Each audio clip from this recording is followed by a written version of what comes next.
I want to use this amazing HDR 10 from Far Cry to show you the differences between HGIG, tone mapping off and tone mapping on, and share my settings with you and tell you why I think those are the best settings for this game and for any other game that has a good HDR basically.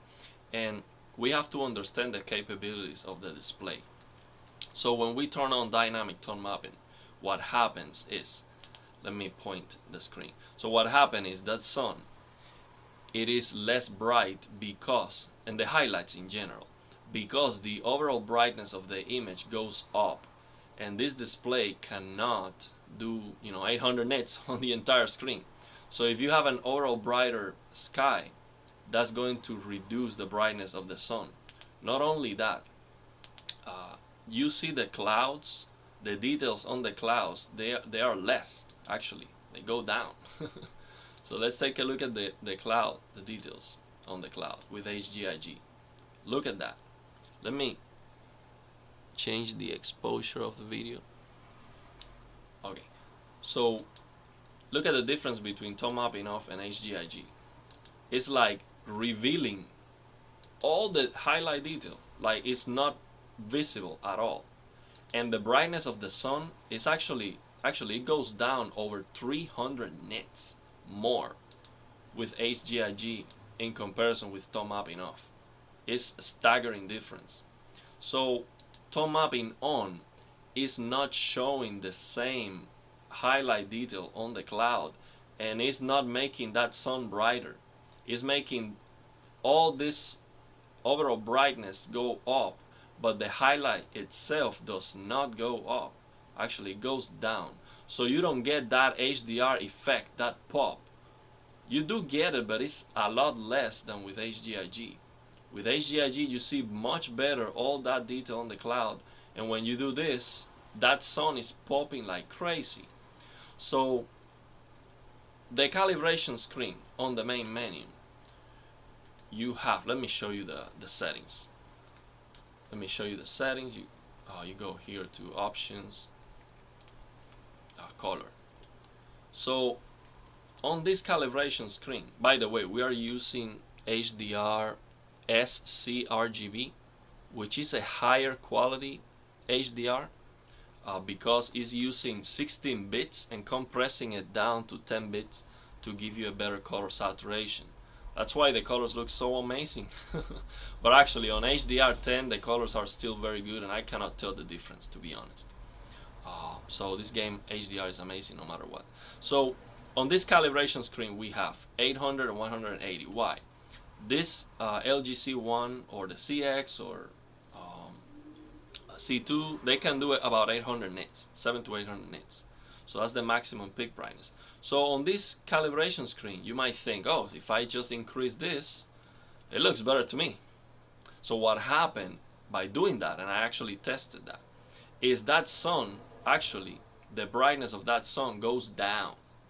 It actually goes down, okay? It doesn't go up. It goes down because it's what happened basically is the overall brightness of the image here goes up. So because this display cannot give you 800 nits full screen, what happened is that the brightness of the highlight goes down. It has to go down. The same that happens with dynamic tone mapping. Also the highlight detail is clipping. So you lose some highlight detail too. So that's not that's not a good option. 800, that's the maximum capability. So this paper white, you can use 180, 200. I prefer 180, but 200 is okay. So that's the settings on the game and on the TV. The colors, we have auto detect 150.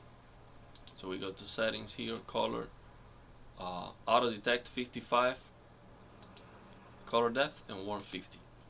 That's it. So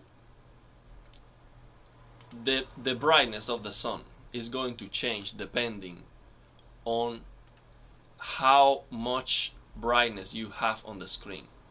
So for example, if you are behind the bushes and you manage to see the sun only, that's going to be super bright, super bright, because on the screen there's not a lot of brightness, so that allows the TV to push that brightness of the sun. But that's not gonna always happen. When you're looking at this, all the sky, you're looking at the sky, that sun is not going to pop the same way, because most of the screen is white. So it is what it is. This display cannot do more than that, but it looks fantastic. It gives you tremendous pop. So what happened during the night? Let me go to the camp and show you what happens during the night, because it's actually very interesting. Most people might think, oh, HGIG during the night is too dark, I cannot see, I have to use tone mapping on. So two things.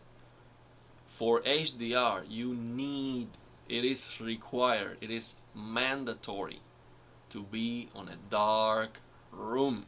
Okay, you cannot enjoy shadow detail if you are on a bright sunny day. It won't happen.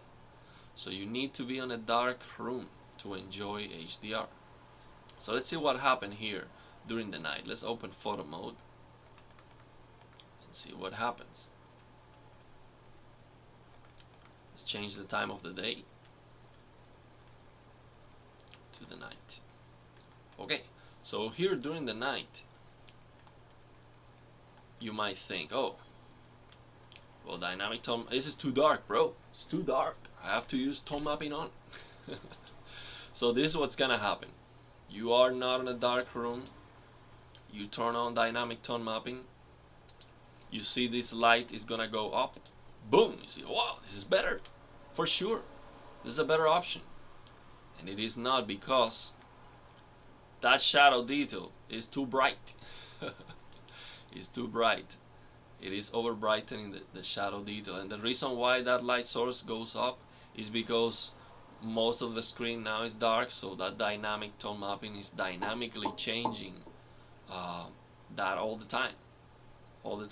So if it has the opportunity to give you a brighter brighter highlight, it's going to do it because it can. That doesn't mean that that's necessarily better. So yeah, if we think about HDR accuracy, what is that? Basically, the developer decides, okay, this light source is gonna be 300 nits, and then the fire here on the camp is gonna be like 250 or 300 or whatever, and then this is gonna be more or less.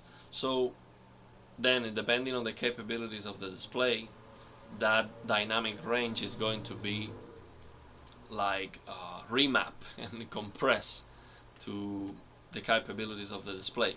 So I think that the biggest difference is gonna be on the brightest objects, but not on this overall image. So the overall image should not be affected.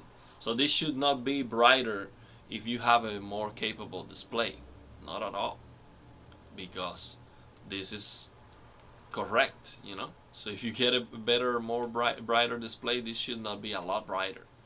The highlights should be a lot brighter. So you don't want to affect that with dynamic tone mapping. During the night, it's going to overbright the shadow details. So try it out on a dark room and let me know. Let me show you this sunset here, because it's actually amazing, truly amazing, this HDR. Look how the tint changes with that sun popping. It's amazing, you see? So it's red, goes to like a green from the trees to a yellow. It's insane the way this, and you look at this rainbow effect, this lens flare. It's like a rainbow. It's incredible, man. Absolutely amazing.